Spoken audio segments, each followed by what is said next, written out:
Eh bien salut à tous, c'est JTACODI, on se retrouve pour une nouvelle vidéo. Petite vidéo très rapide, mais entre guillemets, ce sera la première de 2024. Donc ça sera la review du Battle Pack, entre guillemets du gros Battle Pack. Clone Trooper versus Battle Droid Battle Pack, donc le 75-372. Et dedans, on a quand même 9 figurines, ce qui est vraiment pas dégueu pour un Battle Pack à 30€, donc 29,99, j'arrondis à 30. Et si on attend un peu les remises, il y a moyen de négocier pour moins. Donc il y aura une présentation des figurines très rapidement, et enfin, très rapidement non, en détaillé du coup, où on les verra bien. Et par contre, il y aura aussi du coup une présentation des véhicules que je vais faire là maintenant. Donc voilà, donc en gros c'est vraiment une boîte qui sort demain d'ailleurs, donc le 1er janvier 2024, du coup demain. Et voilà, sous le chiffre de 30€. Et pour nos figurines. Le plus important dans cette boîte, c'est bien évidemment les figurines. Hein. On parle de 3 clones blancs, phase 2, un Shock Trooper, 3 super droïdes de combat et 2 basiques, 2 B1 basiques. Un tri droïde qui est juste sublime, c'est-à-dire qu'on va pouvoir potentiellement l'utiliser et peut-être l'améliorer, pourquoi pas si besoin. Une moto jet clone qui est ridicule, sert strictement à rien, ça on va le voir ensemble.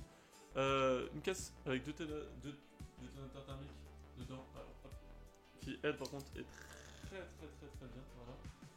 Et on a une petite tourelle et un stade druide qui, le stade druide sera utile, la petite tourelle à détruire. Voilà, donc on va commencer par les véhicules, donc je vous retrouve tout de suite pour les véhicules. Du coup, du côté séparatiste, on retrouve le fameux Tridroid qui est juste, pour le coup, sublime. Ça faisait depuis très longtemps qu'on n'en avait pas eu un. La dernière fois qu'on a vu un Tridroid, c'était dans la boîte des 212e. Et il était pas si foufou que ça. En tout cas, beaucoup moins que celui-là, ça c'est sûr. Il y a même pas photo. Donc là, pour le coup, celui-là, il est vraiment modulable. C'est-à-dire qu'on peut vraiment s'amuser avec. Et vraiment faire deux trois modifications pour le rendre, entre guillemets, admissible sur une mock, c'est-à-dire retirer les vrais missiles qui tirent donc avec les petits pointeurs rouges. On les retire les trois et en vrai pour moi c'est déjà vraiment super bien. Voilà. Après le stat qui lui est entre guillemets grandiose, c'est-à-dire bah ça faisait aussi depuis très longtemps qu'on n'avait pas vu à part je crois le dernier qu'on avait vu c'était dans la bataille de Salukami avec le clone de Neyu. Hop. Et du coup ce qui se passe c'est que vraiment pour le coup bah c'est un vrai petit stat. Bon, il est fonctionnel, c'est-à-dire qu'on peut vraiment le mettre aussi sur des constructions.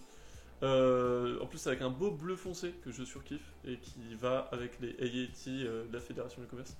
Donc, pour le coup, bon, le droïde qui a son arme dans son dos, ça on n'en parlera pas. Je le mettrai pas. À vous de voir si vous voulez le mettre.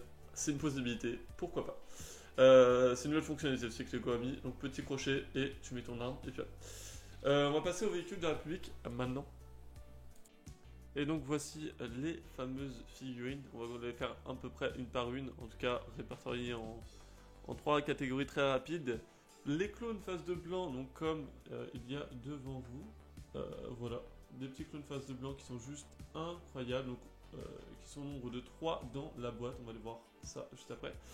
Mais on a les faces de blanc, on a le petit Shock Trooper qui est juste sublime, qui est vraiment, je pense, le joyau un peu de cette petite boîte, même si on en a dans la canonnière avec le chancelier Palpatine.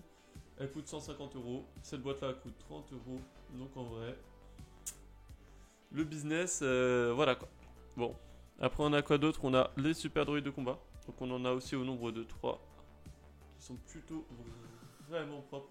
Et là pour le coup avec un nouveau moule, c'est-à-dire qu'on a, je sais pas si on le verra bien, mais on a le nouveau comment ça s'appelle, le nouveau petit œil un peu rouge. Alors, c'est même pas des yeux, c'est entre guillemets leur alimentation, donc en rouge sur leur torse, en tout cas en haut. Hop, je vais essayer de régler ça. Non, en gauche de leur torse, qui est plutôt bien représenté. Et on a après deux druides B1, dont un classique et un pilote du coup qui a deux bras beige. Alors Lego nous a fourni entre guillemets des bras de remplaçant, donc enfin de remplacement pour entre guillemets faire deux classiques si on veut faire deux classiques. Et ça c'est plutôt bien. On va passer tout de suite à la fin de la vidéo, donc je vous reprends juste après. Voilà, du côté de la République aussi, on va avoir une motojet une petite tourelle et donc j'ai dit une caisse, mais la caisse ça peut être bien évidemment des deux côtés. Pour le coup, c'est même pas un véhicule, c'est juste entre guillemets le petit surplus qu'on a dans la boîte. Pour vraiment faire court aussi, très rapidement, vu que j'ai pas eu le temps de le dire tout à l'heure, cette boîte là, vraiment pour les figurines, sont très intéressantes. Pourquoi? Parce que les droïdes vont partout, c'est-à-dire en termes de légion de droïdes, bah, c'est les super droïdes de combat et les clones basiques, enfin les droïdes basiques. Et du coup, bah, en fait, en face, en termes de clones, c'est des phases 2, et du coup, les deux vont tellement bien ensemble, et même les chocs, parce que les chocs, on en voit quand même assez souvent dans Clone Wars, et que ce soit pour des sénateurs ou des officiers, en termes d'escorte, c'est pas mal, donc en avoir toujours un ou deux, c'est vraiment sympa. Et pour les phases de blanc, bah, ils vont très bien avec la 500ème, la 210ème, des Wolfpack, n'importe quelle légion, même des chocs, n'importe quelle légion en fait. Pourquoi? Parce qu'en fait, c'est des phases de blanc, donc en fait, on peut vraiment les mettre partout, ils sont polyvalents. On peut même juste en mettre des phases de blanc dans un Venator ou dans une citadelle, dans n'importe quoi. On peut les mettre partout. Donc voilà, on va continuer avec les véhicules de la République. La petite motojet Speeder qui est juste pas folle. Les pièces à récupérer, donc des pièces rouge bordeaux et des deux petites triangles devant pour peut-être faire d'autres motojets de la République. Je ne les garderai pas. Elle va vraiment atterrir en miettes. Toile aussi, vraiment pareil. Peut-être les bouquets pour récupérer, pour faire 2-3 petits détails. Les pièces aussi rouge bordeaux qui a en dessous, donc les triangles. Et peut-être la pièce tout le long pour faire des piliers, mais vraiment rien de très impressionnant. Et la caisse, par contre, ça c'est toujours très très utile. Surtout les deux détonateurs thermiques, si on achète plusieurs boîtes et qu'on veut vraiment faire une mock avec l'épidémie bleue ou des trucs comme ça, bah, avoir des détonateurs thermiques, en tout cas en grand nombre, ça peut toujours servir. Voilà, ça sera tout pour cette boîte. La finition, c'est que cette boîte-là est juste incroyable. Et après, ça va passer du coup à la présentation de figurines, c'est en deux parties.